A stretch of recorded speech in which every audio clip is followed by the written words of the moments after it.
Fixed income বা date. আমার মনে হয় প্রথমে আমাদের একটু পিছিয়ে তাকানো দরকার। ফিক্সড ইনকাম কেন অপশান? আমাদের মিউচুয়াল ফান্ডের ফিক্সড ইনকাম প্ল্যানগুলো কিন্তু সেরকম নয়। তার আমানতের একটা নির্দিষ্ট পরিমাণ টাকা ফিক্সড ইনকামে রাখা উচিত। সুদকে খাওয়ার মতন বাজারে একটা রাক্ষস আছে। পরামর্শদাতাদের বাজে পরামর্শে আমানতকারীরা প্রচণ্ড ভীষণ টাকা তারা লোকসান করেছেন। একটি আমানতকারী যদি আরেকটি আমানতকারীকে বলে এগুলো কি, কোথায় ইনভেস্ট করে, খায় না মাথায় দেয়, কি ধরনের রিস্ক আসতে পারে? কিন্তু আপনি যদি গুজবে কান দেন যে কলকাতা কোটিপতিতে ভর্তি, ভেবে আমারও আনন্দ লাগে। নমস্কার, আমি নীলাঞ্জন দে, পার্টনার উইশলিস্ট ক্যাপিটাল। আমার সামনে আজকে আমাদের অতিথি শ্রী অরুণময় সুর। অরুণময় দার কথা নতুন করে কিছু বলার নেই। পার্সোনাল ফিনান্স প্র্যাকটিশনার হিসেবে অরুণময় দার যথেষ্ট নামডাক আছে, অনেক পরিচিতি আছে। আজকের সাবজেক্টটা একদম অন্যরকম। আমরা তো খালি জানি ইকুইটি নিয়েই লোকে ব্যতিব্যস্ত, লোকে জানতে চান, খুব আগ্রহী। কিন্তু ইকুইটি অথবা ইদানিংকালে কমোডিটি, গোল্ড, সিলভার ইত্যাদির বাইরেও একটা বিরাট জগৎ আছে, সেটা হচ্ছে ফিক্সড ইনকাম বা ডেট। ফিক্সড ইনকাম নিয়ে লোকের মতভেদ থাকতে পারে, তবে আমরা অনেকেই বিশ্বাস করি যে ফিক্সড ইনকামের একটা নিজস্বতা আছে।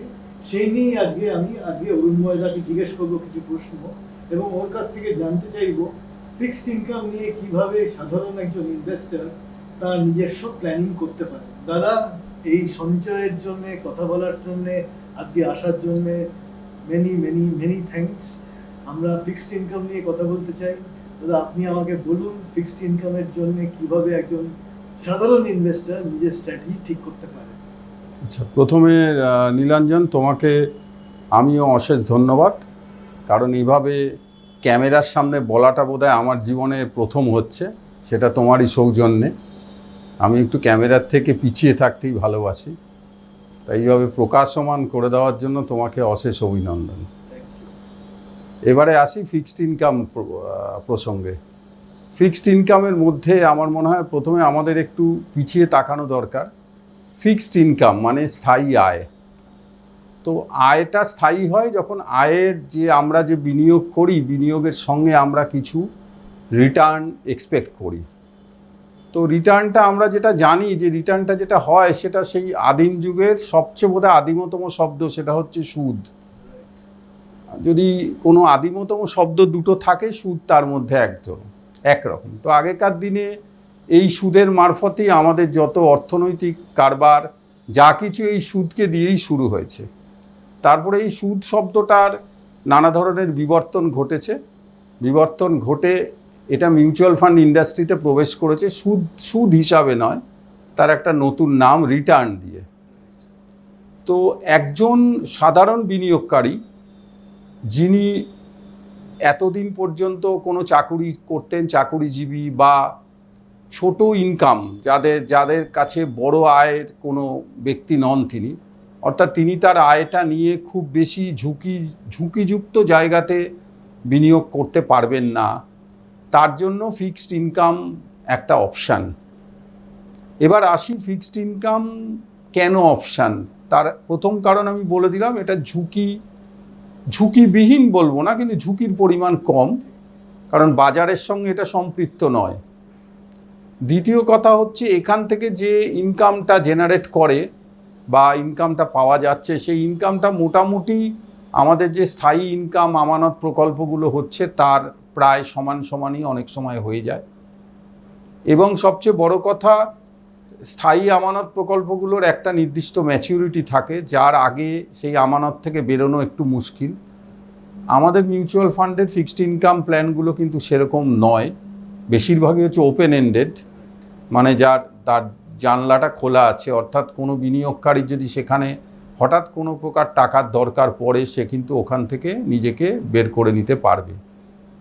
আর তারপরে হচ্ছে ট্যাক্সেশনের দিক থেকে আমাদের এটা, যারা ট্যাক্স কর দেন তাদের নিজস্ব, তারা যে স্ল্যাবে যেরকমভাবে আছেন সেই অনুযায়ী তারা দেবেন। তো এই ফিক্সড ইনকাম প্রত্যেকটি বিনিয়োগকারীর একটা নির্দিষ্ট পরিমাণ, তার আমানতের একটা নির্দিষ্ট পরিমাণ টাকা ফিক্সড ইনকামে রাখা উচিত। ফিক্সড ইনকামকে ব্যাংকের মেয়াদি আমানত বা অন্যান্য এই ধরনের লিকুইড ইনকামের সঙ্গে লিকুইড সেমি লিকুইড ইনস্ট্রুমেন্টের সঙ্গে একটা সমতুল ভাবা যেতে পারে। সুতরাং আমি মনে করি ছোট আমানতকারী, মধ্য আমানতকারী, এমনকি বৃহৎ আমানতকারীরও একটা টাকা, কারণ এটা একটা রিস্কের এগেনস্টে, ঝুঁকির এগেনস্টে একটা, আমি মনে করি একটা কুশন। ঠিক। এই যে আমানত নিয়ে আপনি বলছেন অনেকেই ডিপোজিট কেবল করে, ডিপোজিট থেকে বাইরে গিয়ে খুব একটা কিছু ভাবতে চান না, কিন্তু ইদানিং তো আমরা দেখেছি যে ডিপোজিটের যে ইন্টারেস্ট রেট, বিশেষ করে যেগুলো ব্যাংক অফার করছে বা সাবেকি ডিপোজিট যেভাবে আমরা আগে করতাম এখন আর করছি না, এই রকম একটা ধারা এসছে এবং সেটা হয়তো অমূলক নয়, সত্যিকারের কারণ আছে। এই ব্যাপারটা আপনি কিভাবে দেখছেন? প্লেবুকটা কি ধরনের? না, এখন তো দেখুন, আগে আমানতকারীরা যারা ডিপোজিট করতেন তারা শুধু ওই সুদের হার ব্যাপারটার দিকেই লক্ষ্য রাখতেন, কিন্তু যত দিন যাচ্ছে তত আমানতকারীরাও শিক্ষিত হচ্ছে, তারা জানতে পারছে যে সুদকে খাওয়ার মতন বাজারে একটা রাক্ষস আছে, সেটা হচ্ছে মুদ্রাস্ফীতি। তো এই মুদ্রাস্ফীতিটা আমানতকারীর জীবনে মহিষাসুর হয়ে আসবে কি বকাসুর হয়ে আসছে সেটা আমানতকারী নিজেও বুঝতে পারছে না। এই যে আমরা যে সুদ পাচ্ছি আর তার পাশে যে রাক্ষসের হাঁটা রয়েছে, সেটা কি আমানত থেকে প্রাপ্ত সুদের হারটা পুরোটাই খেয়ে নিচ্ছে? অর্থাৎ আমার আসলে কিছুই লাভ হচ্ছে না, শুধু আমি দেখতে পাচ্ছি একটা সুদ আসছে। এইটার জন্য আজকালকার দিনে আমানতকারীরা একটু ওই স্থায়ী আমানত প্রকল্পগুলো থেকে একটু সরে আসার, মানে তাদের মধ্যে একটা ইচ্ছা হয়েছে, তারা এটা বুঝতে পারছেন। কিন্তু এখানে একটা বড় রোল আমার মনে হচ্ছে তাদেরকে যারা পরামর্শ দিচ্ছে তাদের। আমি যে রাজ্যতে বসে আছি বা যে রাজ্যকে আমি প্রতিনিধিত্ব করছি, দুঃখের কথা এখানে এমন একটা যুগ চলে গেছে যে যুগে পরামর্শদাতাদের বাজে পরামর্শে আমানতকারীরা প্রচণ্ড ভীষণ টাকা তারা লোকসান করেছেন, শহর গ্রাম সবেতেই। তার ফলে তারা ব্যাংক থেকে বা পোস্ট অফিসের আমানত থেকে বেরিয়ে অন্য কিছু আমানত করতে গেলেই তাদের একটা ভয় হচ্ছে। তো পরামর্শদাতারাই যখন মূলত এই লোভটা জাগাবার জন্য দায়ী, এর পিছনে অন্য অনেক উদ্দেশ্য ইত্যাদি থাকতে পারে, আমি সেগুলোকে ধরবো না। আমি মনে করি পরামর্শদাতা, ডিস্ট্রিবিউটার, এজেন্ট, তাদের লোভই আমানতকারীকে লোভী করতে সাহায্য করেছে। তো তাদেরকে আবার ঠিক পথে ফিরিয়ে আনাটা আমাদেরই কাজ। আমরাই তাকে বোঝাতে পারবো যে ব্যাংকের স্থায়ী আমানত, পোস্ট অফিসের স্থায়ী আমানতের বাইরেও ফিক্সড ইনকামের আরও অনেক অপশান আছে। যেমন তুমি বলছিলে মিউচুয়াল ফান্ডের fixed income option, debt, floating rate, আপনার medium term bond, short term bond ইত্যাদি জিনিসগুলোতে আমরা যদি ধীরে ধীরে তাদেরকে ইনভেস্ট করানো শুরু করতে পারি এবং তাদেরকে দেখাতে পারি যে এটা তোমার স্বল্পমেয়াদী, মধ্যমেয়াদী যে কোনো রকম প্রয়োজনকে ফুলফিল করে, আমার মনে হয় এটা একটা ভালো একটা জায়গা এবং আমানতকারীর জন্য এটা একটা, তাদেরও একটা চোখ খুলে যাবে, তাদের যে একটা ভয় এখনও কাজ করছে সেটাও করবে। তো ইদানিং আমরা দেখছি নানান ধরনের ফিক্সড ইনকাম প্রোডাক্টস এসছে মার্কেটে। আমরা যে সবসময় যে সাবেকি ফিক্সড ইনকাম প্রোডাক্ট, আমানতের কথা বলছি না, কিন্তু ইভেন ম্যানেজ ডেট, তো সেখানেও তো ভ্যারাইটি কিছু কম নয়, বরং আমরা জানি ওটা বেড়ে যাচ্ছে। তো একজন নতুন ইনভেস্টার বা পুরনো ইনভেস্টমেন্ট থেকে বেরিয়ে এসে যখন নতুনভাবে চিন্তা ভাবনা করা সেরকম যদি কেউ করেন, তাহলে কি কি ব্যাপারে তার আগ্রহ থাকা উচিত বা কি কি ব্যাপারে চিন্তা ভাবনা করেই পদক্ষেপ নেওয়া উচিত? সুদের হার তো একটা অ্যাসপেক্ট হলো, বা ফিক্সড ইনকাম থেকে যা রিটার্ন জেনারেট হবে সেটা আর একটা অ্যাসপেক্ট হলো, আর কি আনুষঙ্গিক ম্যাটার্স থাকতে হবে যেগুলো না জানলেই নয়? আমার মনে হয় যখন তিনি কোনো ইনস্ট্রুমেন্ট বা কোনো জিনিসেতে স্থায়ী আমানত বা ফিক্সড ইনকামে ইনভেস্ট করছেন, তখন কোম্পানিটা সম্পর্কে তার একটা ন্যূনতম ধারণা থাকা জরুরি। অর্থাৎ তিনি যদি বলেন যে আমি শুধু পরামর্শদাতাকে চিনি, তাহলে এইভাবে ধৃতরাষ্ট্র হয়ে কিন্তু আমানতকারী আজকে আর বেঁচে থাকতে পারবে না। তো ধৃতরাষ্ট্রকে দেখে যদি গান্ধারী চোখ বন্ধ করে, অর্থাৎ একটি আমানতকারী যদি আরেকটি আমানতকারীকে বলে যে নীলাঞ্জন আমাকে এই ইনস্ট্রুমেন্টে ইনভেস্ট করতে বলেছেন, তুমিও করো, এটা তাহলে মহাভারতের কাহিনী হয়ে যাবে। আমরা দেখেছি দুজনেরই চোখ বন্ধ করে মহাভারত হয়ে গেছে। সুতরাং আমানতকারীর চোখটা খোলা রাখতে হবে, কারণ যখন তারা তাদের আয়টাকে বুঝে নিতে পারছে, চোখটা, অর্থাৎ আজকালকার দিনে বেশিরভাগ আমানতকারী শিক্ষিত কাগজ পড়ে। আমি শিক্ষিত বলতে বোঝাচ্ছি যে তারা কাগজ পড়ে, অন্যান্য জিনিসপত্র পড়ে। নিজের একটা ধারণা তৈরি করতে হবে যে আমার যে টোটাল ইনভেস্টমেন্ট আছে তার কতটা পোর্শন আমি এখানেতে ইনভেস্ট করব। ধরে নাও একটা লোকের কাছে 30 লক্ষ টাকা আছে, সে প্রথমেই 15 লক্ষ টাকার সিনিয়র সিটিজেন করলো, বা ওই যে ব্যয় বন্দনা যোজনা করলো। তারপরেও যদি তার কাছে 3-4 লক্ষ টাকা থাকে, আমি একজন পরামর্শদাতা হিসাবে তাকে এইবার আমার পছন্দের জিনিসগুলো তাকে বলবো, আপনি কেন এখানে করবেন সেটা বুঝিয়ে বলবো। এবার তাকে তার বিস্তৃত তাকে বলতে হবে যে এইগুলো কী, কোথায় ইনভেস্ট করে, খায় না মাথায় দেয়, এগুলো তাকে বোঝাতে হবে। এই বোঝানোটা এবং আমানতকারীকেও বুঝতে হবে। এই বুঝছি না, তুমি বলছো বা আপনি বলছেন বলে আমি সই করছি, এই পথ থেকে আমি সম্মানে ইনভেস্টার আমানতকারীদের বলছি আপনারা দূর হটুন। কারণ এখনকার দিনে তো নানা রকম চোখ খুলে যাওয়ার জন্য অনেক কিছু জিনিস বেরিয়েছে। এই যে তোমরা বিভিন্ন খবরের কাগজে, সঞ্চয় কাগজে বা বিভিন্ন কাগজে এই নিয়ে লেখা বের করছো, ইংরেজিতে বার করছো, বাংলায় বার করছো, তো সেগুলো যদি আমি একটু না পড়ি, কেবল চটুল সংবাদ পড়ে তো আমার তো প্রাত্যহিক আমার দিন গুজরান হবে না, সেটা তাদেরকে বুঝতে হবে। এটা আমার মনে হয় অন্য রাজ্যের একটু অর্থনৈতিক দিক থেকে যারা একটু এগিয়ে আছে, এই ধরনের রাজ্যের লোকের ধ্যান ধারণাটা একটু বেশি। আমাদের এখানে এটা কম। আমাদের এখানে কোনো চটুল খবরের দিকে লোকের বেশি নজর, সেখান থেকে সরতে হবে।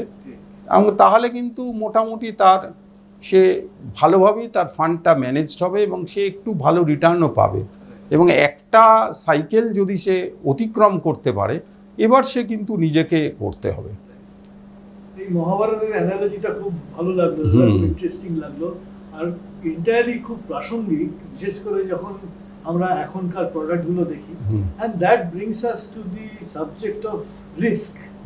সো আমরা জানি কোনো কিছুই, কোনো রকম ইনভেস্টমেন্ট, কোনো অ্যাসেট ক্লাসই রিস্কবিহীন নয়, সেটা আপনিও বললেন সবাইকে। কি ধরনের রিস্ক আসতে পারে for a normal fixed income investment? কি টাইপের রিস্ক নিয়ে অ্যাজ এন ইনভেস্টার আমি সতর্ক থাকব?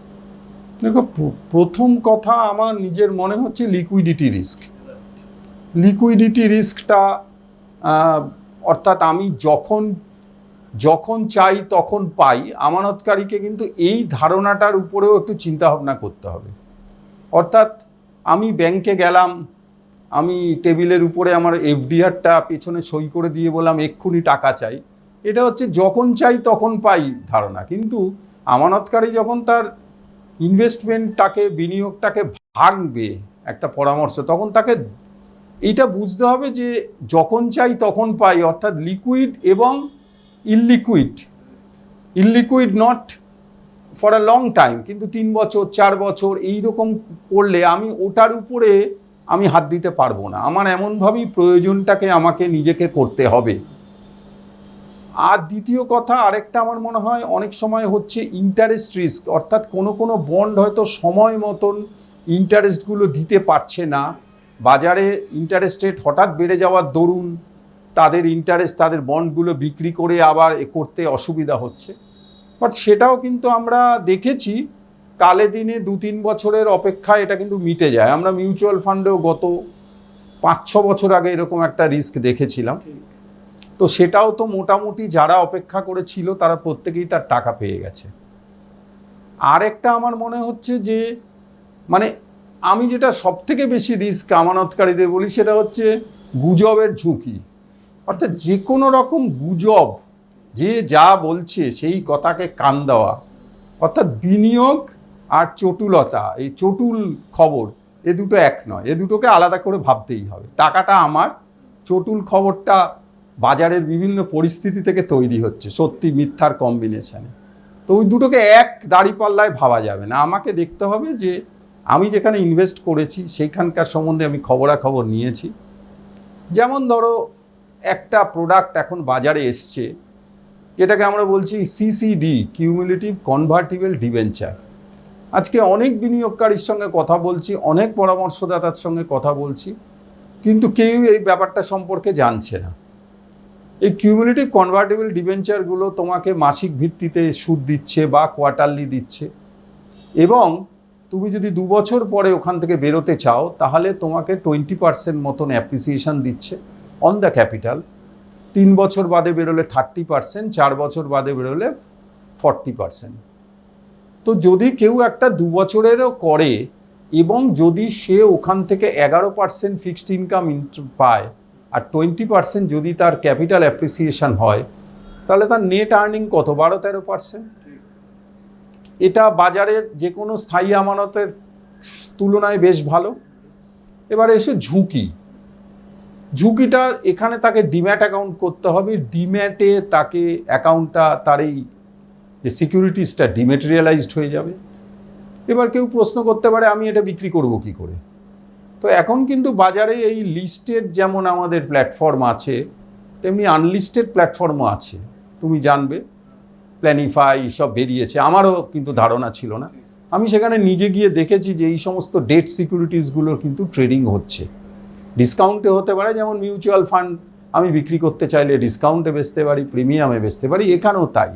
শুধু লিকুইডিটি আছে এইগুলো, এবং তুমি যদি 48 মাস রাখো তারপরে যদি তুমি তাকে কনভার্ট করে নাও, এমন আছে যেসব কোম্পানিতে কনভার্টেড হবে তাদের মার্কেট ভ্যালুয়েশন দেখা যাচ্ছে আমার আমানতের প্রায় 1.5x বা 2x। এই ধৈর্যটুকু আমানতকারীদের বোঝাতে হবে যে আপনি তো কেবলমাত্র 5 লক্ষ টাকা বা 10 লক্ষ টাকার উপর করছেন, আপনার মূল আমানত আছে 3 কোটি টাকা। কিন্তু আপনি যদি গুজবে কান দেন এ কি হবে ও কি হবে, এটা কিন্তু আপনাকে এই জায়গায় দেবে। সিসিডি কিন্তু বাজারে খুব একটা জনপ্রিয় নয়, কিন্তু আমার নিজের বিশ্বাস সিসিডি বাজারে জনপ্রিয় হবে। এখন কিন্তু কোম্পানিগুলো যাদেরকে ডেট প্রোভাইড করে, কোম্পানিগুলো অনেক বেশি সতর্ক, কারণ তারা যদি এই ধরনের আনসিকিওর ডিবেঞ্চারে যদি ফেল করে তাহলে তাদের টোটাল চেনটাই নষ্ট হয়ে যাবে। ব্যাংক আজকাল যথেষ্ট পরিমাণে এইগুলোর উপরেও নজর রাখছে তাকে কোনো ক্রেডিট এক্সপোজার দেওয়ার আগে। সুতরাং এটা আর আগের দিন নেই যে কেউ নিল হঠাৎ করে ব্রিটেনে পালিয়ে গেল, তারপরে তাকে ডেকে পাঠাচ্ছি আয় খুকু আয় ইত্যাদি, এইসব জিনিসগুলো কমে গেছে এখন। সুতরাং একটা বিনিয়োগকারীকে এর অপশান দেওয়া যেতে পারে। আরেকটা হচ্ছে বিল ডিসকাউন্টিং, ইনভয়েস ডিসকাউন্টিং, এই একটা কনসেপ্ট আছে। এইগুলোর উপরেও ইনভেস্টাররা কিছু কিছু করে তাদের অল্প বিস্তর, অর্থাৎ 25 দিন, 31 দিন, 60 দিন। এখন তো ব্যাংকে টাকা রাখলে তোমার নিদ্রা হওয়া খুব কঠিন, কারণ তুমি জানো না তুমি কি মানে করে ফেলবে মোবাইলে, আর পরের দিনই বিভিন্ন সংবাদপত্রে উঠবে। আমি ভেবে আশ্চর্য হই কলকাতা শহরে কি বৃদ্ধের কাছে এত কোটি কোটি টাকা আছে, তাহলে আমরা পাচ্ছি না কেন? প্রায়ই দেখি কারো 2 কোটি যাচ্ছে, 3 কোটি যাচ্ছে, কমন হয়ে গেছে। তার মানে কলকাতা কোটিপতিতে ভর্তি, ভেবে আমারও আনন্দ লাগে। তো এইগুলোকে আমরা এভাবে ইনভেস্ট করাতে পারি, এবং সেক্ষেত্রে এগুলো ব্যাংক গ্যারান্টেড থাকে, অনেক সময় ইন্স্যুরেন্স কোম্পানি গ্যারান্টেড থাকে। এইগুলো নিয়ে আমাদের কাজ করা আজকের দিনে ফিক্সড ইনকাম মার্কেটে মনে হয় খুব প্রয়োজন। ফিক্সড ইনকাম মানেই সেই শ্রীরাম, বাজাজ, তারপরে আর এই গুটি কতক, তার বাইরেও আছে। এই জিনিসটা আমাদের মনে হয় নিয়ে কাজ করার প্রয়োজন। কেবল ইকুইটি ইকুইটি ইকুইটি ব্যাপারটা কেমন যেন একদম মানে একদম একপেশে ব্যাপারটা হয়ে গেছে, এবং একপেশে ব্যাপার থেকে বেরিয়ে আসা দরকার। ইনফ্যাক্ট অরুণময়দা আপনারা দেখেছেন খুব ইন্টারেস্টিং দুটো প্রোডাক্ট হি হ্যাজ ফ্ল্যাগড, একটা হচ্ছে সিসিডি, অন্যটা হচ্ছে বিল ডিসকাউন্টিং। দুটোই এক অর্থে নিউ জেনারেশন প্রোডাক্ট, অর্থাৎ এখনকার ইনভেস্টার, পুরনো ইনভেস্টারদের ওইখান থেকে সরে এসে নতুন হ্যাবিট যখন ইনভেস্টমেন্টের তৈরি হবে সেখানেও তারা কনসিডার করতে পারে। এই দুটোই ইমার্জিং প্রোডাক্টের মধ্যে আমি রাখবো, এবং উনিও নিশ্চয়ই আমার সঙ্গে সহমত হবেন। আগামী দিনে ফিক্সড ইনকাম সিকিউরিটিজের জগৎটা আমার মনে হয় অনেকটাই বিস্তৃত হয়ে যাবে। অনেক রকম প্রোডাক্ট ভেরিয়েশন আসবে, নুয়ান্স প্রোডাক্টস আসছে, এবং সবচেয়ে বেশি যেটা আমার কাছে আশাপ্রদ সেটা হচ্ছে অনেক নতুন ইনভেস্টর এখানে পা রাখবেন, এবং সেই ফিক্সড একদম বন্ড, একদম ডিবেঞ্চার, ক্লাসিক্যাল প্রোডাক্টস থেকে বেরিয়ে বৃত্তের বাইরে গিয়ে ওরা কিছু নিজেদের জন্য স্পেশাল কিছু আনতে পারবেন, যাতে নিজেদের পোর্টফোলিওগুলো একটু বেশি সমৃদ্ধশালী হয়। আমার মনে হয় সঞ্চয়ের এই সেকশনে, এই এপিসোডে আমরা অনেকগুলো ছোট ছোট কিন্তু ইম্পর্টেন্ট পয়েন্টস আলোচনা করলাম। অ্যান্ড আমাদের কাছ থেকে অরুণময়দার একটা বিরাট থ্যাংক ইউ প্রাপ্তি আছে, এবং উনি অ্যাবসলিউটলি হি ডিজার্ভস। খুব ভালো সময়ে, খুব ভালো দিনে আমরা এই আলোচনাটা করছি। একটা লম্বা ইনিংস আমাদের খেলতে হবে, আপনাদেরও খেলতে হবে। প্লিজ দেখুন এবং আমাদের জানান। আমি একটা কথা বলতে চাই, নিশ্চয়ই, লাস্ট ওয়ার্ড ইজ ইয়োরস। আমি একটা কথা বলতে চাই যে আমাদের একার জ্ঞান তো জ্ঞান নয়, অনেকের জ্ঞান বা অনেকের নলেজ নিয়েই আজকে আমাদের এগোতে হবে, এই পরামর্শদাতা বা ডিস্ট্রিবিউটারদের। তো তুমি নিশ্চয়ই জানো যে আমরা একটা অর্গানাইজেশনকে রিপ্রেজেন্ট করি, আইকা বলে। 20, 21, 22 তারিখ JW ম্যারিয়ট হোটেলে আমাদের একটা যে আইকা গ্লোবাল ওয়েলথ সামিট হচ্ছে, সেখানে কিন্তু আমরা কেবল মিউচুয়াল ফান্ড নয়, আদার দ্যান মিউচুয়াল ফান্ড, এই অল্টারনেট বিশেষত ডেটের উপরে আমরা বেশ কিছু কোম্পানির স্টল বা তাদের স্পিকাররা থাকবে। তো তোমার এই সাক্ষাৎকারের মধ্য দিয়ে আমি আহ্বান জানাতে চাই, যদি কোনো ডিস্ট্রিবিউটার, পরামর্শদাতা বা সাধারণ বিনিয়োগকারী এ সম্বন্ধে জানতে চায়, তো তারা এখানে সামিটে আসতে পারে, অংশগ্রহণ করতে পারে। আমার মনে হয় তারা সমৃদ্ধ হবে, তারা আরও ভালো জানতে পারবে জিনিসগুলো সম্পর্কে। রাইট, আমারও মনে হয় ওয়েলথ সামিটটা খুব ক্রিটিক্যাল একটা ল্যান্ডমার্ক জায়গায় চলে যাবে আমাদের। এই অর্গানাইজেশন যেন ভালো করে এবং আগামী দিনে অনেক নতুন খবর এদের মাধ্যমে আপনাদের সামনে আসবে। আমরাও চেষ্টা করব সেই প্রয়াসে সামিল হতে। ধন্যবাদ, thank you very much for your time. নমস্কার। নমস্কার। আনন্দ আর ভালোবাসার দীপ্তিতে গড়া সমুজ্জ্বল পরমা, ঠিক তোমারই মতো। শ্যাম সুন্দর কোম্পানি জুয়েলার্স, আগরতলা, উদয়পুর, ধর্মনগর, কলকাতা।